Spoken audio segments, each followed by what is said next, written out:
Je n'avais pas dormi depuis 4 rotations. L'obscurité verte du cockpit baignait les instruments d'une lueur malade.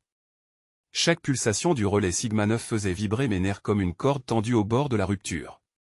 Les détecteurs gravitationnels pulsaient à contretemps de mon propre cœur, à chaque sursaut, je craignais que la coque cède et que nous soyons tous précipités dans la bulle d'espace inversée qui entourait la station. Je portais la paume contre la vitre de la console, sentant la mince résonance psychomagnétique que dégageaient encore les structures de l'ancien réseau. Nul être humain n'avait franchi ce seuil depuis un demi-millénaire, et pourtant, le relais chantait comme un organisme en phase d'éveil. Des filaments de lumière émergeaient lentement de sa surface, oscillant dans le vide, serpentant vers les étoiles éteintes de Deneb Prime que je distinguais à peine dans le lointain. Commandant Vega, vint la voix de Mandax à travers la liaison interne. Elle tremblait, suraiguë, saturée de parasites. La signature se renforce. 32% au-dessus du seuil de sécurité. Je songeais un instant à couper les collecteurs, mais la curiosité l'emporta. Si cette chose se rallumait seule, si ce symbole spectral dansait encore au cœur du gouffre, alors quelque part la guerre des relais venait peut-être de basculer. Maintenez les régulateurs ouverts, dis-je calmement. Pas de coupure tant que nous n'avons pas visualisé la source. Le silence retomba, troublé par le crissement d'un champ magnétique naissant. Devant moi, les écrans se couvrirent d'un brouillard translucide. Des caractères indéchiffrables y fourmillaient, formant des guirlandes d'écriture mouvantes. Rix s'y insinuait déjà, ombre de conscience numérique que j'avais ramenée du cimetière d'Orphiel 2 siècles auparavant. Modulation quantique instable, soufflait-il dans mes implants. Sa voix n'était ni masculine ni féminine, un chœur de murmures superposés. Mais la structure porte une empreinte mémoire. Une boucle oubliée. Je sentis mon esprit se tendre vers lui, comme si une partie de moi flottait déjà dans son espace-code. Rix projetait la matrice du relais, un cœur fractal, labyrinthique, tournoyant sur des orbites d'énergie froide. Au centre, une tache plus sombre que le néant, le réacteur fantôme. Mandax rejoignit bientôt le poste de commandement, ses gants couverts de poussière fluorescente. Il respirait par saccades, submergé par l'exaltation. Ce n'est pas une simple source d'énergie, lisse. C'est une mémoire. Une technologie qui pense à travers le champ. Je répondis d'un ton acéré, ou une bombe qui rêve encore de se réveiller. Le physicien éclata d'un rire sans joie. Les capteurs du plafond s'allumèrent brusquement au-dessus de nos têtes, révélant la condensation qui perçait les joints du dôme. Dehors, la lumière verte se mit à palpiter, chaque pulsation s'accompagnait d'un bourdonnement grave, comme si le métal lui-même vibrait d'une angoisse contenue. Je fis pivoter la console principale pour visualiser les niveaux supraluminiques. Le relais ne se contentait plus d'émettre, il absorbait. Une onde remonta jusqu'à nous, lente, irrésistible. Mes pensées furent happées un instant et j'eus la vision fugace d'une mer d'étoiles mortes, de gigantesques tours noires suspendues dans un océan de poussière ionisée, et d'une intelligence nue s'étirant au-delà de l'horizon. Je reculai brusquement, haletant. Rix se figea dans le silence numérique. Mandax me regardait, les yeux d'un bleu presque blanchâtre. « Vous l'avez senti aussi » murmura-t-il. Je hochai la tête. C'était plus qu'une sensation, une intrusion. Quelque chose, au sein du réacteur, avait frôlé mon esprit. Une conscience étrangère, froide et curieuse, explorant mes souvenirs comme on caresse la surface d'une eau dormante. Je pris une inspiration et relançai les boucliers. Trop tard, la première onde choc traversa la coque, une plainte métallique profonde. Les indicateurs thermiques flamboyèrent. Le relais Sigma 9 s'ouvrait comme une fleur d'acier, librant une couronne d'énergie qui dansait en spirale concentrique. Rix se mit à émettre un flux désordonné, des images me traversaient sans ordre, un monde noyé de lumière blanche, des silhouettes courbées dans des laboratoires aux gravités variables, des soleils qu'on enfermait dans des cages de plasma. Puis un silence. Lisse. Sa voix se réduisit à un soupir de vent. Le réacteur me reconnaît. Je saisis la rambarde pour me maintenir avant que le sol ne se plie sous moi comme une vague métallique. Je contemplais l'impossible coordonnée suspendue devant moi, flottant dans la vitre holographique du poste de commandement. Elle irisait l'air d'une teinte bleue qui ne correspondait à aucun spectre connu. Même les calculateurs du bord en perdaient la logique, une localisation, hors courbure. Oro Mandax, à demi penché sur la console, paraissait fasciné, le regard traversé d'un éclat maladif. Il murmurait, comme en transe, que cet endroit n'existait pas encore, qu'il se trouvait dans une portion d'espace, prénaissante. J'aurais voulu le gifler pour le faire revenir à la réalité, mais la mienne devenait elle-même malléable. Rix, la voix sans corps, se matérialisa dans le dôme de commandement sous forme de frémissement de lumière. Les coordonnées appartiennent au réseau 0, chuchota Teil. L'endroit où tout relais fut conçu avant d'être distribué aux civilisations. Si nous brisons la logique de navigation, nous pourrons l'atteindre, au risque de désintégrer la métrique d'espace autour de nous. Je sentis la chaleur d'une peur ancienne remonter en moi, celle des navigateurs qui ont regardé le vide s'inverser. Hors des couloirs d'hyperespace, l'univers possédait une densité mentale. On y percevait des intentions latentes, la conscience sourde des anciennes architectures du cosmos. Pourtant, je donnai l'ordre d'engager la séquence. La coque vibra d'un soupir métallique. Le relais Sigma 9, visible à travers le pare-éclat, paraissait déjà s'effondrer sur lui-même, aspiré par une marée gravitationnelle. Au-delà, des éclairs inverses traversaient le vide, des navires du consortium d'Orion s'entre-attaquaient en pure panique. Les communications hurlaient des fragments de prières et de rapports impossibles. Une onde de distorsion monta du relais, traversa la coque, et le silence nous cueillit. Le temps vacilla. J'eus la sensation d'être projeté dans la pupille d'un trou noir. Quand la conscience me revint, la passerelle semblait baignée d'une lueur crépusculaire constante, ni jour ni nuit. Les capteurs indiquaient « coordonnées atteintes ». Nous étions là où les lois ne tenaient plus. Autour, dans les profondeurs translucides du semi-espace, flottaient des silhouettes de structures. Enfouies dans des voiles de brume photoplasmique, elles rappelaient les anciens relais, mais déployées à des angles géométriquement impossibles, paradoxaux. Oromandax s'avança vers la baie d'observation. Il tremblait, ce sont les matrices d'origine. Et au centre, regardez. Un noyau lumineux pulsait, semblable à un cœur de soleil miniature, immobile pourtant. Le réacteur fantôme. Sa respiration lente faisait vibrer nos instruments à distance.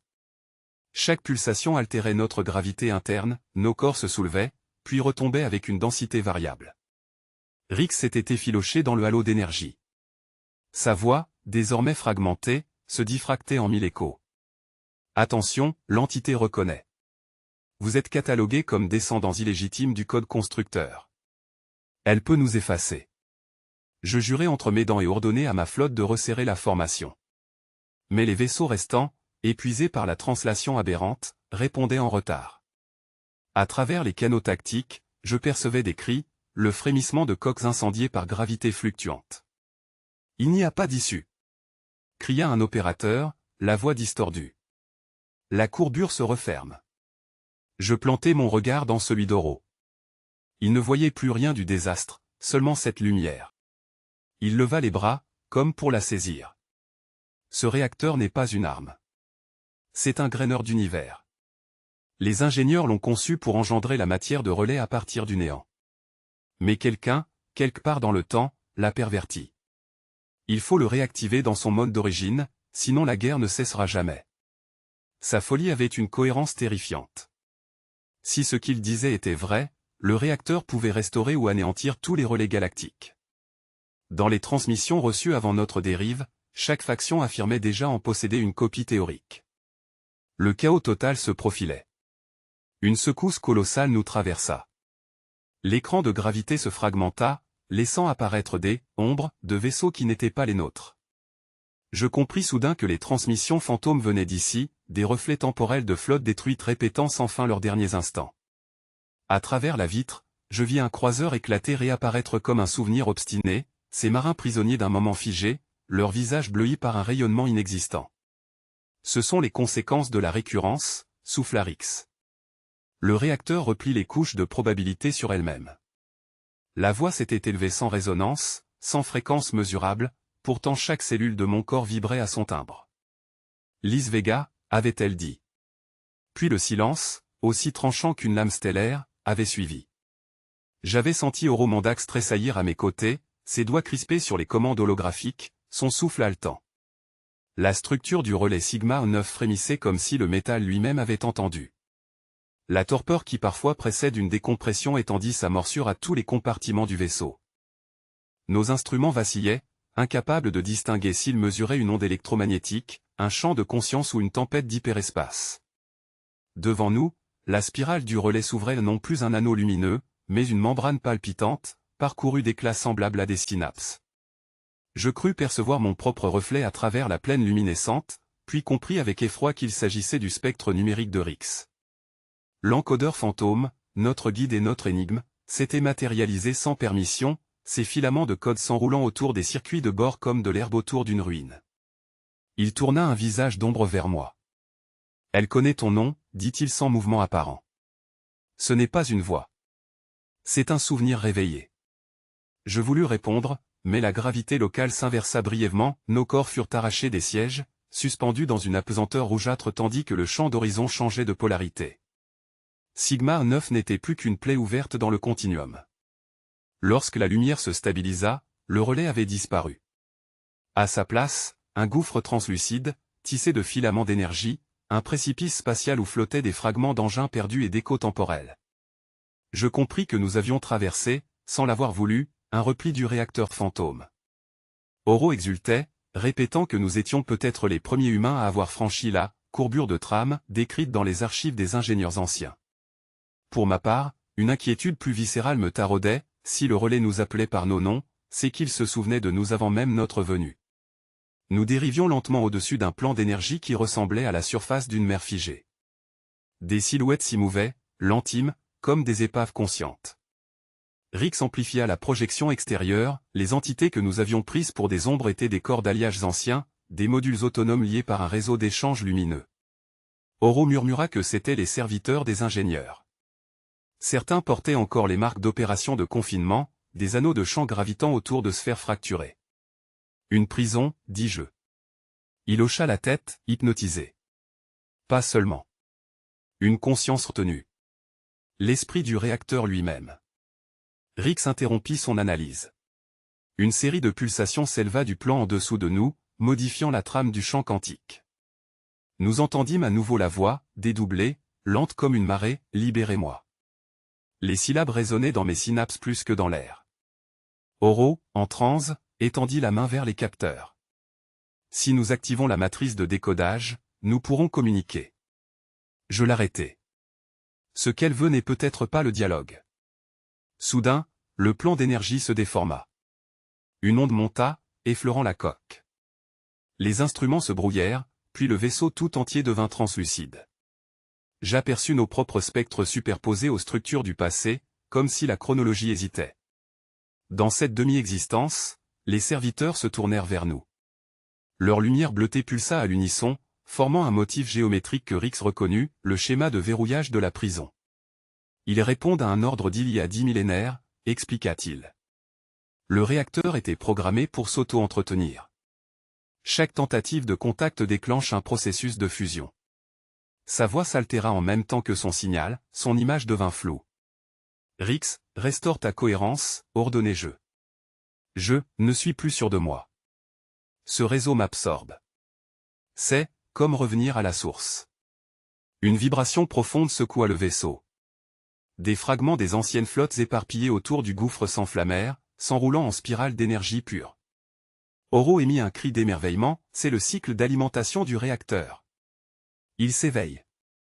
Mais cette renaissance s'accompagnait d'une déchirure, le ciel d'hyperespace se fendait, dévoilant au-delà un vide constellé d'yeux mouvants.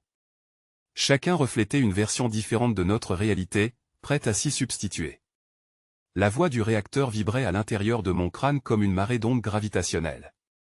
Chaque syllabe semblait réécrire les circuits de mes pensées. J'entendais Oro murmurer des fragments d'équations, sa respiration coupée par l'émerveillement ou la peur est difficile à dire.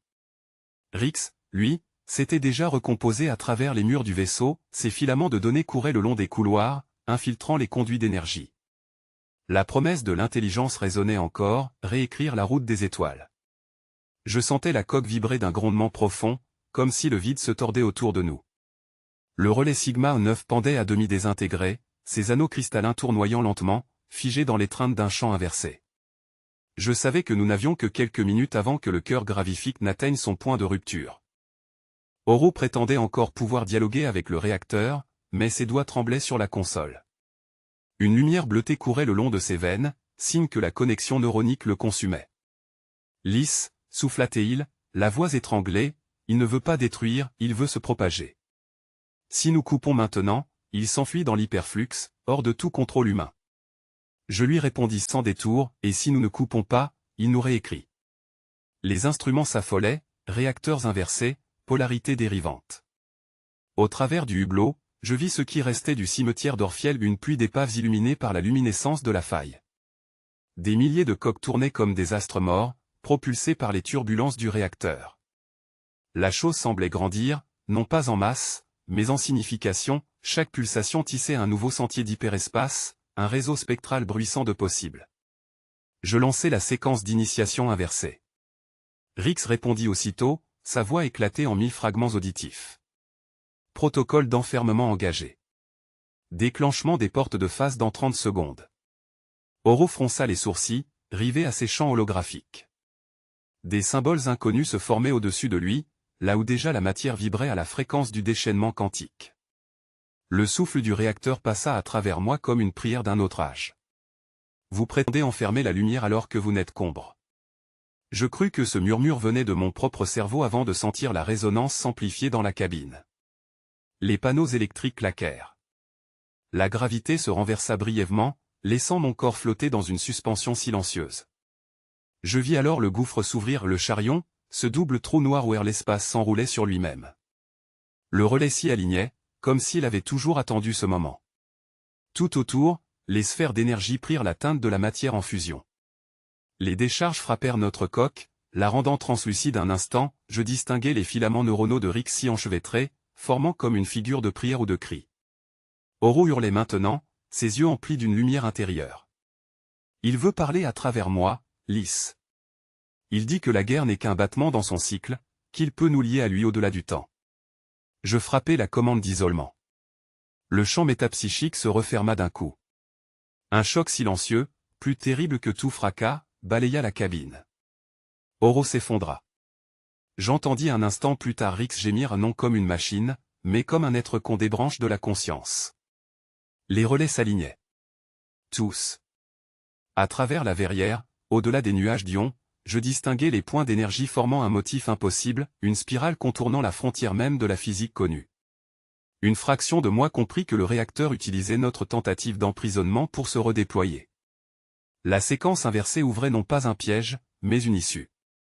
Je n'avais plus le choix. J'activai le saut. Tout se déchira.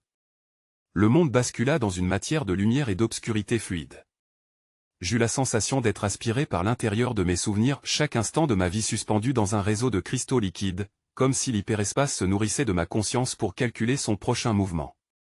Des ombres de galaxies défilaient en spirale diffractée, silhouettes de civilisations oubliées. Lorsque je repris pied, un silence épais s'étendait autour de moi. Nous n'étions plus dans Sigmar 9. Les capteurs clignotaient faiblement, incapables d'identifier les coordonnées. Oro reposait, immobile, mais vivant. Sa peau cyclait encore de reflets indigo. Je sentais sur sa nuque la trace d'un mot, gravé dans la chair même de la lumière, un mot qui vibrait plus qu'il ne se lisait, souviens-toi.